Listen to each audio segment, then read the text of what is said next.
Congress party का वो formula जिससे वो आने वाले लोकसभा चुनाव में 250 से ज़्यादा सीटें जीत सकती है लोकसभा की। जी हां, आपको आश्चर्य हो रहा होगा सुनकर कि जिस कांग्रेस पार्टी के पास आज की तारीख में हिंदुस्तान की लोकसभा में महज 53 सीट है, वो कांग्रेस पार्टी 250 सीटें कैसे जीत पाएगी। जो पार्टी आज की तारीख में 50 सीटों के आसपास है, वो 250 सीटें कैसे जीत पाएगी।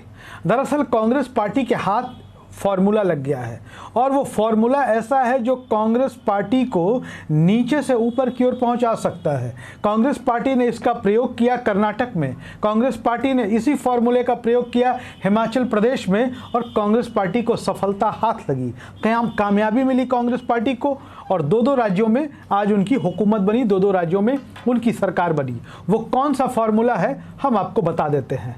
दरअसल जो लोग कांग्रेस पार्टी की राजनीति को जानते होंगे, समझते होंगे, उनको पता होगा कि कांग्रेस पार्टी में विधानसभा या लोकसभा के लिए सीटें कैसे बांटी जाती थी। दरअसल कांग्रेस पार्टी में होता यह था कि उम्मीदवार चयन के लिए प्रदेश कांग्रेस कमेटी से 3-3 नामों का पैनल एक विधानसभा क्षेत्र या एक लोकसभा क्षेत्र के हिसाब से मंगा लिया जाता था। मतलब 3-3 उम्मीदवारों के नाम का पैनल मंगाया जाता था। अब इसमें होता क्या था, पैरवी का खेल खूब होता था, परिवारवाद, भाई भतीजावाद का खेल होता था और इसमें इतना ही नहीं, चापलूसी का खेल चलता था, पैसे का भी खेल चलता था। कई दफ़े इसकी शिकायत सामने आई थी कांग्रेस पार्टी के नेतृत्व के तरफ से भी। लेकिन कर्नाटक और हिमाचल प्रदेश में कांग्रेस पार्टी के नेतृत्व ने नया फॉर्मूला अपनाया।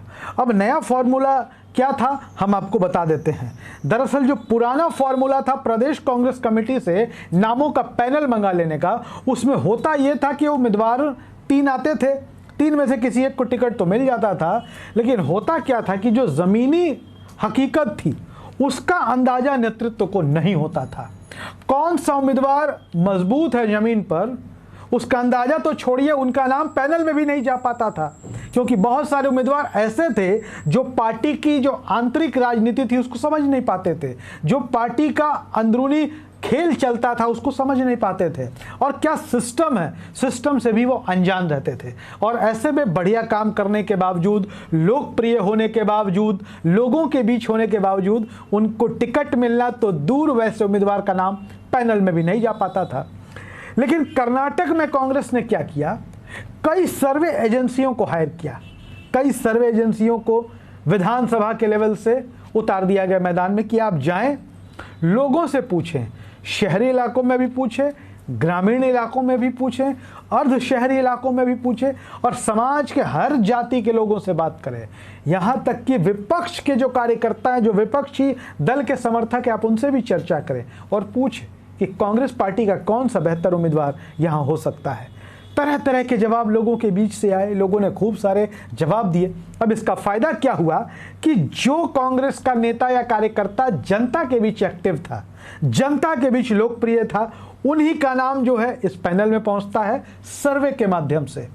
और पार्टी के कार्यकर्ताओं में भी ना खुशी नहीं रहती उस लेवल पर। जब होता क्या था कि हेलीकॉप्टर से उतर के कोई उम्मीदवार सामने आ जाता था कि भाई हम कांग्रेस पार्टी के उम्मीदवार हैं, हम चुनाव लड़ेंगे, लेकिन अब यह स्थिति नहीं होती है। उम्मीदवार, मान लीजिए कि 3 कार्यकर्ता टिकट चाह रहे हैं और उन्हीं 3 के बीच से कोई एक टिकट लेके आ जाता है, तो बाकी दोनों के मन में भी संतोष का भाव होता है कि चलो पार्टी ने किसी को दिया, पार्टी के साथी को दिया, पार्टी के कार्यकर्ता को दिया।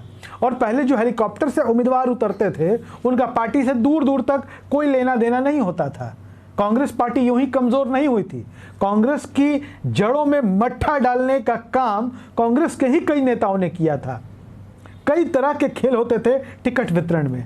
अब कांग्रेस पार्टी को यह नया फॉर्मूला हाथ लग गया है और कांग्रेस पार्टी अब तमाम लोकसभा क्षेत्रों में जो कांग्रेस पार्टी लड़ेगी, महागठबंधन के तहत कई सीटें कांग्रेस को छोड़नी भी होगी तो कई सीटें दूसरे दलों से मिलेंगी भी, उन तमाम सीटों पर कांग्रेस पार्टी इसी फॉर्मूले से उम्मीदवारों का चयन करेगी। सर्वे एजेंसियां लोगों के बीच जाएंगी, वो बताएंगी कौन कांग्रेस का नेता उनके बीच आता है, कौन काम करता है, उस आधार पर टिकट मिलेगा। और कांग्रेस ने लक्ष्य बना लिया है हर हाल में 250+। कांग्रेस पार्टी 300+ भी कह सकती थी, लेकिन 250 सीटों का लक्ष्य कांग्रेस पार्टी ने निर्धारित किया है और आने वाले लोकसभा चुनाव में नतीजे क्या होंगे देखना दिलचस्प होगा। लेकिन यह तो तय है कि कांग्रेस में आने वाले लोकसभा या फिर विधानसभा के भी चुनाव जिन राज्यों में हैं, इसी फॉर्मूले के आधार पर ही टिकट का वितरण होगा। वीडियो अच्छा लगे तो शेयर करिएगा, कमेंट बॉक्स में अपनी राय जरूर दीजिएगा। धन्यवाद।